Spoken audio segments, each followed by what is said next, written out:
Saturday ஹாஸ்பிட்டலுக்கு scan எடுக்க போயிருந்தோம். என் பையனுக்கு வந்து மண்டே எக்ஸாம்ன்றனால அவனை அவங்க அத்தை வீட்டில் விட்டுட்டு படிக்க சொல்லிட்டு போயிருந்தேன். அத்தை வீட்டுக்கு படிக்க போறியா? நான் வர வரைக்கும் படிச்சுன்னு இருப்பியா? ஹாஸ்பிட்டல் வந்து திருமலை வாயிலில் இருக்குது. ஆவடியில் ஈவினிங் இந்த மண்டபத்தில் ஒரு ஃபங்க்ஷன் இருக்குது, ஃபேமிலி ஃபங்க்ஷன். திருப்பி இங்கே தான் வரணும் ஈவினிங். நாங்கள் ஹாஸ்பிட்டலுக்கே ஆஃப்டர்நூன் தான் போனோம். ஈவினிங்குள்ளே முடிஞ்சிருமான்னு தெரியல. போகும்போது அப்படியே மண்டபத்தை பார்த்துட்டு போனோம். இப்போ தான் ஸ்டார்ட் பண்ணிகிட்ருக்காங்க டெக்கரேஷன்லாம். அதுக்கப்புறம் ஹாஸ்பிட்டலுக்கு வந்துட்டோம். 2 மணிக்கு ஹாஸ்பிட்டல் வர சொன்னாங்க. நாங்கள் ஹாஸ்பிட்டல் வரத்துக்கே 2:45 ஆகிடுச்சு.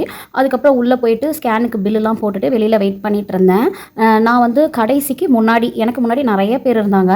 ரொம்ப நேரம் வெயிட் பண்ணி எனக்கு பசியே எடுக்க ஆரம்பிச்சிச்சு. அதனால் அப்படியே சாப்பிட்றதுக்கு வந்து திருமலை வாயில் உள்ளே இருக்குது. அங்கேயே எங்கேயாவது சாப்பிட்லான்னு பார்த்தா உட்காந்து சாப்பிட்ற மாதிரி எதுவும் கடை இல்லை. அதனால் திருமலை வாயில் மெயின் ரோட்டுக்கே வந்துட்டோம். இந்த கடைக்கு வந்தோம்.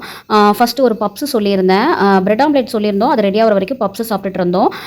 நான் எங்கே டைம் ஆகிடுமோன்னு அவசரமாக சாப்பிட்டு இங்கே ஒரு 1/2 hourக்கு மேலே ஆகிடுச்சு. டைம் ஆகிடுமோ அப்படின்னு சொல்லிட்டு என்னோட நேம் கூப்பிட போகிறாங்கங்க அப்படின்னா, இல்லை கூப்பிட்ற மாதிரி இருந்தால் கால் பண்ணுவாங்க, நீ பொறுமையாகவே சாப்பிடு அப்படின்னு என்னோட ஹஸ்பண்ட் சொன்னாங்க. அதுக்கப்புறம் சாப்பிட்டுட்டு கிளம்பி போனோம்.